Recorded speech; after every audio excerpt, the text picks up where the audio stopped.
नमस्कार, मैं अजय साहू और आप देखना शुरू कर चुके हैं शोरगुल टाइम्स।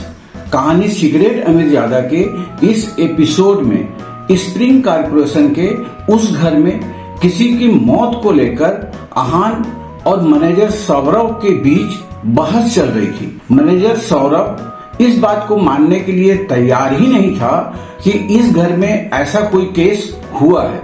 जब आहान ने कार्तिक कोहली को फोन करता है तब भी सौरभ को विश्वास नहीं हो रहा था कि आहान कार्तिक कोहली को जानता होगा। सौरभ सोच रहा था कि आहान एक मामूली बैंक एम्प्लॉय है और कार्तिक कोहली शहर का सबसे अमीर आदमी है। ऐसे में आहान का उनसे कैसे जान पहचान हो सकती है। इस एपिसोड की शुरुआत कुछ इस तरह से होती है। चलिए अब जानते हैं इस एपिसोड में आगे और क्या कुछ नया होता है। सौरभ इतना बड़ा आदमी नहीं था कि वो बस तुक्का मार सके और आहान से पंगा ले सके। आहान का कॉन्फिडेंस देखकर सौरभ को चिंता होने लगी। उसने अपनी गलती मान लेना ही ठीक समझा। मिस्टर आहान, मेरी बात सुनिए, हो सकता है मुझे कोई गलतफहमी हो गई हो, सौरभ ने कहा। सौरभ के बदले हुए तेवर को देखकर स्वाति, यामिनी और शेखर हैरान हो गए। सौरभ, ये तुम क्या कह रहे हो? क्या गलतफहमी? स्वाति ने उसे डांटते हुए कहा। मॉम, ये प्रेसिडेंट कार्तिक कोहली को जानते हैं, सौरभ ने कहा। स्प्रिंग कॉर्पोरेशन में अगर कोई एम्प्लॉय किसी से सबसे ज्यादा डरते थे तो वो कोहली ही था। सौरभ को यही डर था, अगर आहान और कार्तिक की सच में अच्छी दोस्ती हुई तो बच नहीं पाएगा। बकवास, ऐसा हो ही नहीं सकता। ये एक मिडिल क्लास आदमी है, ये कार्तिक कोहली को जाने ऐसा होना नामुमकिन है, स्वाति ने रूखी आवाज में कहा। सौरभ, हो सकता है आपसे कोई गलती हुई हो, ये कार्तिक कोहली को नहीं जानता। यामिनी को भी इस बात पर विश्वास नहीं हो रहा था। वो आहान को 3 साल से जानती थी।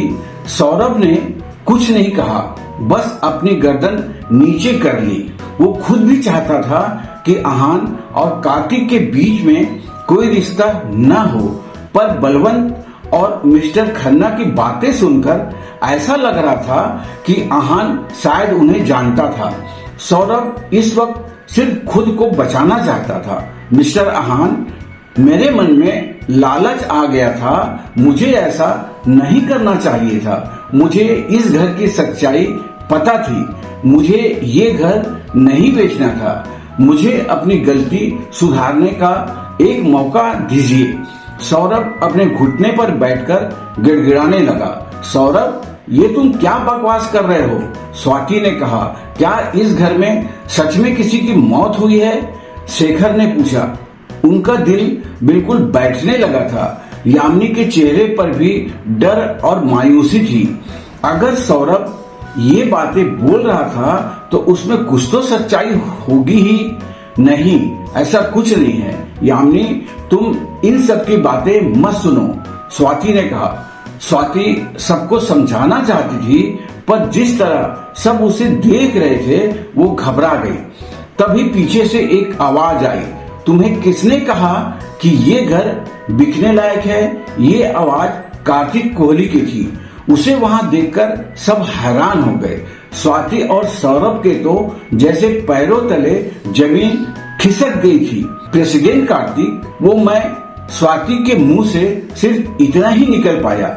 इतने में कार्तिक ने कहा, सेट अप, तुमसे तो मैं बाद में डील करूंगा। इतना कहकर कार्तिक आहान के पास गया। Mister Ahaan, I am sorry, मेरी गलतफहमी की वजह से ये सब हुआ। ये बात कहते हुए कार्तिक के चेहरे पर हल्की सी मुस्कान थी। ये बात सुनकर सौरभ का चेहरा पीला पड़ गया था। आहान और कार्तिक एक दूसरे को जानते थे। कार्तिक का बर्ताव देखकर सौरभ समझ गया था कि उनके बीच रिश्ता गहरा था। मिस्टर कार्तिक, आप ऐसा मत बोलिए, इसमें आपकी कोई गलती नहीं है, आहान ने कहा। सौरभ, कार्तिक ने अपने दांत पीसते हुए कहा और उसे 3 थप्पड़ लगाए। इसके बाद सौरभ की आंखों से आंसू बहने लगे। प्रेसिडेंट कार्तिक, मुझसे गलती हो गई, प्लीज मुझे माफ कर दीजिए, सौरभ ने रोते हुए कहा। तुम्हें माफ कर दूं? तुम्हारी हिम्मत कैसे हुई कि तुम ये घर बेचो? कार्तिक ने गुस्से से कहा, मेरे मन में लालच आ गया था, मुझे लगा ये घर बेचकर मुझे अच्छे पैसे मिल जाएंगे। सौरभ कार्तिक के सामने गिड़गिड़ा रहा था। वो जानता था कि कार्तिक उसे कोई छोटी सजा देकर छोड़ने वाला नहीं था। इस घर के कांड के बारे में बहुत कम लोगों को पता था। कार्तिक भी इसके बारे में भूल गया था। घर की चाबी सिर्फ सौरभ के पास थी, इसलिए उसे लगा कि वो ये घर बेचकर पैसे कमा लेगा। अगर मैंने तुम्हें इतनी आसानी से माफ कर दिया तो फिर पुलिस क्या करेगी? कार्तिक ने कहा। फिर अपने सिक्योरिटी गार्ड से कहा, पुलिस स्टेशन जाने से पहले इसके साथ वो करो कि ये कभी भूले ना। इतना सुनकर एक सिक्योरिटी गार्ड आगे आया और उसने एक चाकू निकाला। उसने सौरभ के एक हाथ पर मारा। सौरभ दर्द के मारे चिल्लाने लगा। फिर उस सिक्योरिटी गार्ड ने सौरभ के दूसरे हाथ के साथ भी यही किया। सौरभ के आसपास खून ही खून था। पीछे स्प्रिंग कॉर्पोरेशन के बड़े बड़े लोग खड़े थे। कार्तिक उन सबको बताना चाहता था कि अगर किसी ने भी ऐसी गलती दोबारा की तो वो उसके साथ भी ऐसा ही करेगा। सौरभ, स्वाति इतना डर गए थे कि वो कांपने लगे। इन दोनों को पुलिस के हवाले कर दो। कार्तिक ने कहा। स्वाति स्प्रिंग कॉर्पोरेशन की एम्प्लॉय नहीं थी, इसलिए कार्तिक उसके साथ ज्यादा कुछ नहीं कर सकता था। शेखर और यामिनी ये देखकर हैरान थे। उन्हें विश्वास नहीं हो रहा था उन्होंने अभी अभी क्या देखा था। दोनों के वहां से चले जाने के बाद कार्तिक मुस्कुराते हुए यामिनी और शेखर की तरफ आया। उसने अपना हाथ आगे बढ़ाया और कहा, hello mister and miss Gill, मेरा नाम कार्तिक कोहली है।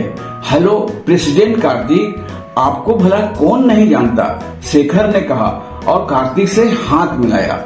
हमने आपके बारे में बहुत सुना है, यामिनी ने कहा। यामिनी थोड़ा घबराई हुई थी, पर शेखर काफी खुश था। उन्होंने कभी नहीं सोचा था कि वो कभी शिमला के सबसे बड़े अमीर आदमी से मिल पाएगा, पर आज वो आदमी खुद उसके सामने हाथ बढ़ा रहा था। Mister Gill, I am really sorry. इस कंपनी के कुछ लोग पागल हैं, उन्हें नहीं पता कि कैसे क्या करना चाहिए। दरअसल ये घर इस साल की शुरुआत में बना था। कार्तिक ने शेखर और यामिनी को सारी बातें सच सच बता दी। ये सब सुनने के बाद शेखर की बोलती बंद हो गई और यामिनी को गुस्सा आ रहा था। मैंने स्वाति पर इतना भरोसा किया और उसने मेरे साथ ऐसा किया। यामिनी ने गुस्से में पैर पटकते हुए कहा, मोम, आपको पापा ने समझाने की कोशिश की थी पर आप ही नहीं मानी। सनाया ने कहा, अच्छा, अब सारी गलती मेरी है, मुझे कहाँ पता था कि स्वाति ऐसी होगी। यामिनी ने उदास होते हुए कहा, अच्छा अब जाने दो इन सब बातों को। अच्छा हुआ आहान यहाँ था, वरना पता नहीं आज यहाँ अनर्थ हो जाता। दोनों दामाद और सास मिलकर हमारी सारी पूंजी खत्म कर देते। शेखर ने कहा, मिस्टर एंड मिसेस गिल, आप मेरे साथ चलिए। ये ऑर्डिनरी रेसिडेंशियल एरिया है। मैं आपको हाई क्लास रेसिडेंशियल एरिया में घर दिखाता हूँ, आपको वो घर जरूर पसंद आएगा, कार्तिक ने कहा। यामिनी की आंखों में चमक तो आ गई थी, पर वो जानती थी वहाँ के घर और भी ज्यादा महंगे होंगे। उसने अपना मुंह उतारते हुए कार्तिक से कहा, नहीं, हम उस एरिया में घर नहीं खरीद सकते, हमारी हैसियत नहीं है। मिसेस गिल, आप गलत समझ रही हैं, मैं ये घर आपको बेच नहीं रहा हूँ, कार्तिक ने कहा। तो फिर?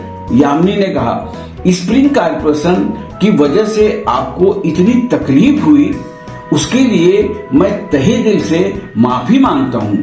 ये घर माफी के तौर पर एक गिफ्ट है जो मैं आपको देना चाहता हूँ। कार्तिक ने कहा। वहां मौजूद सभी लोगों के दिल की धड़कनें तेज हो गई।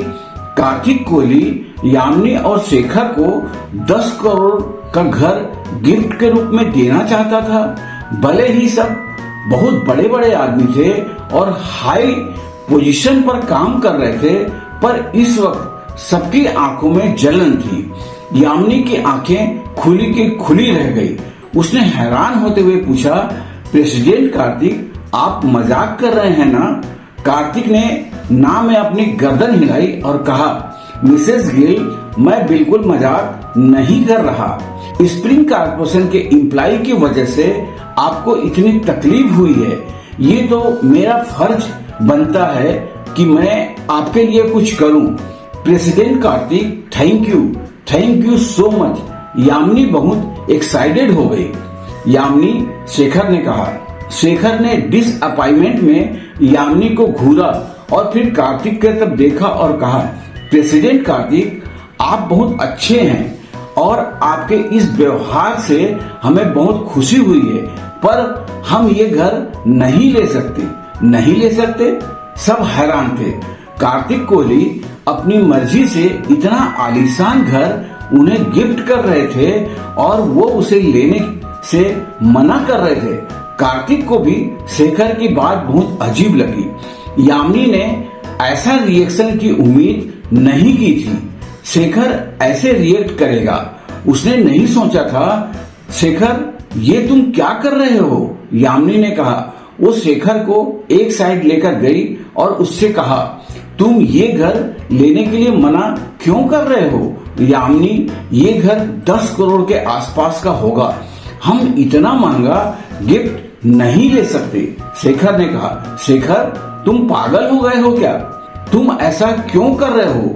मुझे कारण बताओ कि तुम ये घर क्यों नहीं लेना चाहते।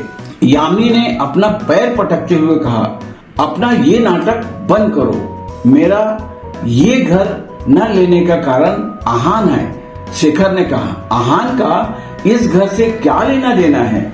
यामिनी ने कहा। उसका लेना देना बिल्कुल है। ये घर हमें आहान की वजह से ही मिल रहा है। अगर वो ना होता तो कार्तिक कोहली हमारी तरफ देखता भी नहीं, हमसे बात करना तो दूर की बात है। शेखर ने कहा। तो क्या हुआ? अगर कार्तिक कोहली घर दे रहा है तो हमें ले लेना चाहिए। वैसे भी आहान इतने सालों से हमारे साथ रहा है। यामिनी ने कहा, तुम्हें हो क्या गया है? तुम्हें पता नहीं है क्या? कुछ भी बिना कारण के नहीं होता। जरूर कार्तिक कोहली को हमसे कोई प्रॉफिट होने वाला होगा, इसलिए वो ऐसा कर रहा है। उससे भी बड़ी बात ये है कि अगर हमने ये घर ले लिया तो आहान पर एक उधार आ जाएगा। शेखर ने समझाने की कोशिश की। तो क्या हो गया? यामिनी ने कहा, मैंने फैसला कर लिया है, हम ये घर रखेंगे। यामिनी अपनी बात पर अड़ी रही और कार्तिक की तरफ जाने लगी। इतने में शेखर ने उसे वापस पीछे खींचा। मैंने तुमसे कहा ना, हम ये घर नहीं लेंगे। वहां खड़े सभी लोग देख रहे थे कि दोनों के बीच में कुछ अनबन चल रही थी। सनाया ये सब देख रही थी। वो बहुत हेल्पलेस महसूस कर रही थी। आहान और कार्तिक का रिश्ता मैं अच्छे से समझती हूँ, पर आप दोनों को कैसे समझाऊं? सनाया ने मन में सोचा। दोनों को ऐसे आर्गू करते देख आहान उनके पास गया और उनसे कहा, पापा, अगर प्रेसिडेंट कार्तिक आपको घर देना चाहते हैं तो आप ले लीजिए। आहान अच्छे से जानता था कि शेखर के मन में क्या चल रहा है।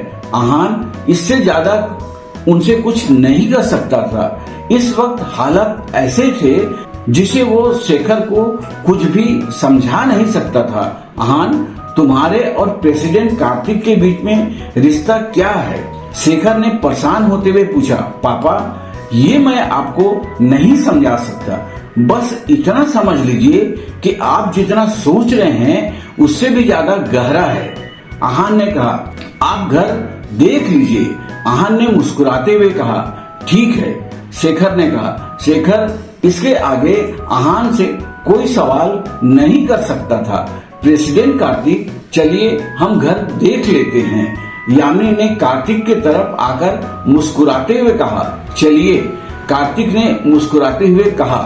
कार्तिक मन ही मन सोच रहा था कि ये 4 बेडरूम हॉल किचन से इतना खुश हो रहे थे और इन्हें पता चल गया कि यहाँ आहान का बंगलो है, तब क्या होगा।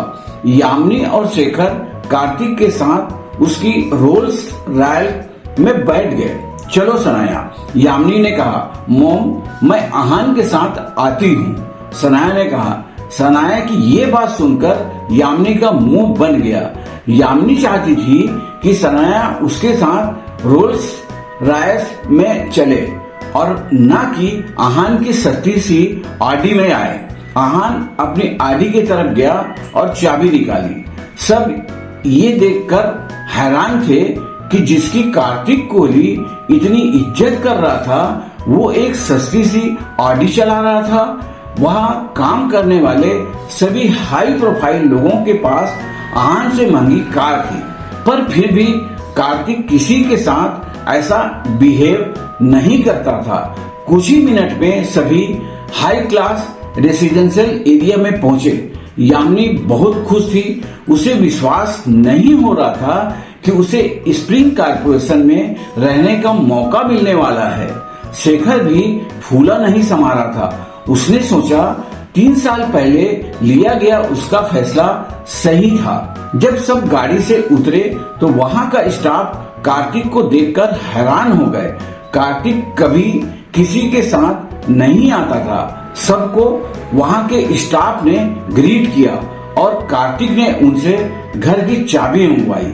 घर देखकर यामिनी छोटी बच्ची की तरह खुश हो गई। उसकी आंखों में अलग सी चमक थी। घर बहुत बड़ा और सुंदर था। उसमें 4 कमरे, अटैच बाथरूम, किचन और एक प्राइवेट स्विमिंग पूल था।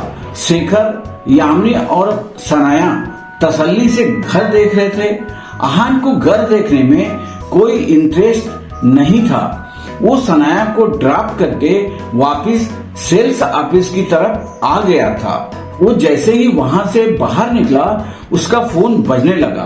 फोन पर नाम देखकर आहान के चेहरे का एक्सप्रेशन एकदम से चेंज हो गया।